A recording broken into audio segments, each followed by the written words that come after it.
Once upon a time, in the fertile, sun-drenched kingdom of Oruama, nestled between 7 sacred hills and the River of Whispers, ruled by a mighty king named Ogin the Lion-Hearted.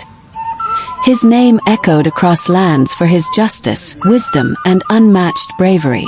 But despite his greatness, the throne of Oruama remained empty of an heir. The king had taken 2 wives. Queen Idwil, his first, was a gentle and deeply spiritual woman, loved by the people for her kindness. His second wife, Queen Amana, was younger, breathtaking in beauty, but sharp-tongued and cunning as a snake in dry grass. Years passed and neither queen bore a child. The palace courtyards, once filled with music and laughter, grew quiet with longing. The elders whispered that the gods were angry, that perhaps the king's ancestors had been dishonored. Yet none dared question the king aloud. One moonless night, as lightning tore through the skies and the thunder rumbled like ancestral drums, the oracle of the sacred hills arrived unannounced. He wore robes made of bark and bones, and his eyes shimmered with unseen stars. He stood in the palace courtyard and raised his staff high, his voice deep and booming. "Oruama shall not fall," he declared, "for the gods have seen your tears. An heir is coming, a son born with a moon-shaped birthmark upon his left shoulder. That child will either save this land or bring vengeance upon those who wrong him." And just as the oracle had spoken, Queen Idwil soon found herself with child. The kingdom erupted with celebration. Drums echoed through villages. Elders poured libations on sacred stones. The king slaughtered 7 rams in thanksgiving to the gods. The people praised Queen Idwil as the mother of prophecy. But behind the palace curtains, Queen Amana's heart turned cold. Envy brewed in her blood like poison. Each time she saw Idwil's growing belly, her rage deepened. Why had the gods chosen the first wife and not her? Was she not more beautiful? Was she not more royal in bearing? Fearful that her position would crumble once the heir was born, Amana began to plot. She visited the secret shrines of the Forbidden Forest and offered blood sacrifices to spirits who thrived in darkness. But still she remained barren. 9 moons passed, and on a night when the rain fell hard and the sky was loud with thunder, Queen Idwil went into labor. In a sacred chamber of the palace, with only trusted maids and the royal midwife by her side, she gave birth to a healthy, beautiful baby boy. As they washed the child under warm herbs, the midwife saw it, the glowing birthmark on his left shoulder, perfectly shaped like a crescent moon. "The heir," the midwife whispered, "the child of the prophecy."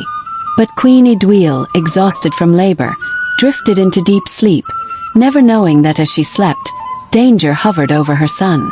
That very night, a poor widow named Neka in the village of Okpanoma also gave birth to a son. Alone in a leaking mud hut, with only the help of a local herbalist, she brought forth life in silence. Queen Amana had waited for this moment. She had bribed the midwife with bags of gold and promised land beyond the hills. When she sleeps, Amana had ordered, "Take the royal child and replace him. Let me raise the moon mark. Let the crown rest on my son's head." And so, as Idwil slept peacefully beside her newborn, the midwife crept in, took the prince in her arms, and slipped out of the palace. Before dawn, she arrived at Neka's hut, where the poor woman clutched her newborn tightly. The midwife lied. She told Neka that her child had died and that the gods had offered her a second chance with another baby. Terrified, weak, and confused, Neka accepted the child. She named him Obadiah, one with inner strength. Back at the palace, Queen Amana staged a dramatic scene. She emerged from her chambers, carrying Neka's child and claiming that the gods had surprised her with a sudden labor. She wept fake tears, declared the prophecy fulfilled, and displayed the child as her own. But the birthmark was missing. When asked, she claimed it had faded after birth.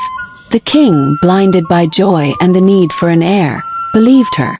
Queen Idwil was told that her child had died moments after birth. Her cries of sorrow were unlike anything the palace had heard. She mourned in silence, wrapped in white cloth, refusing food or song. In one night, Her joy turned into a shadow. Obadiah, the true prince, grew up in the dusty village of Okpanoma, playing barefoot among the goats and gathering firewood with other boys. Neka loved him deeply. Though poor, she raised him with integrity. The boy had a quiet strength.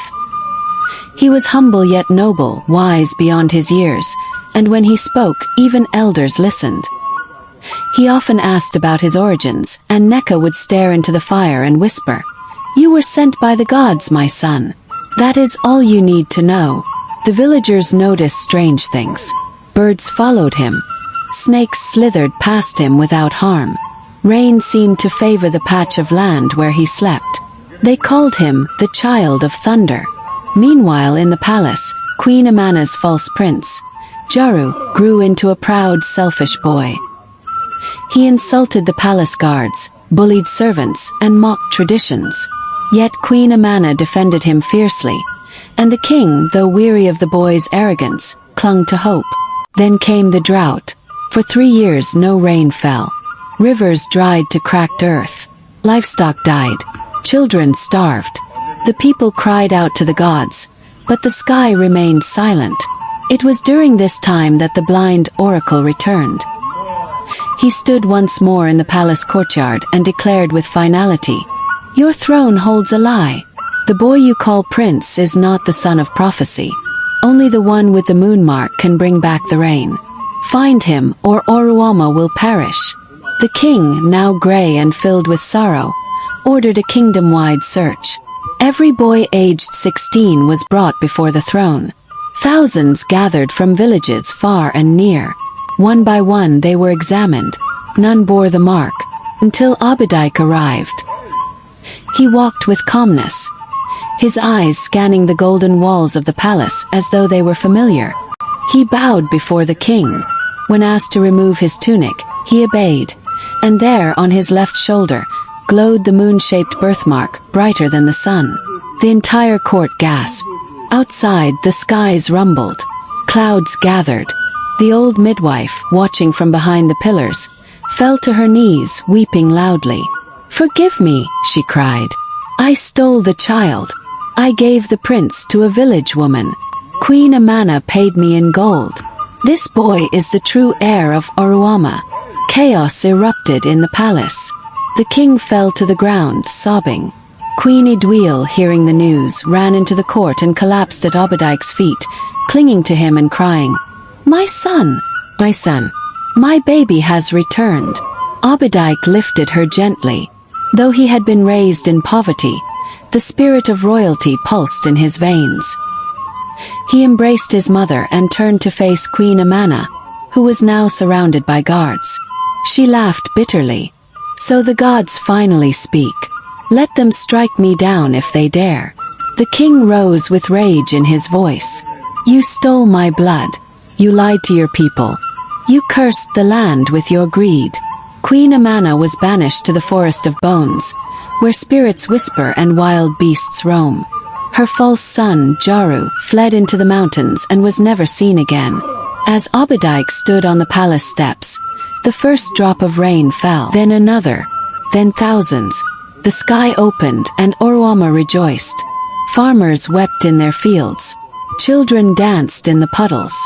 The drums of celebration echoed into the night. Obadiah was crowned king of Oruama.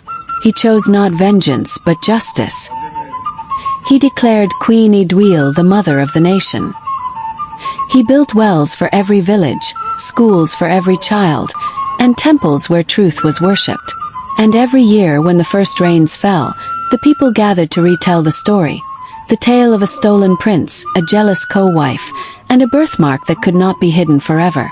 Because in the kingdom of Oruama, it was known, jealousy may delay destiny, but it can never destroy it. The end.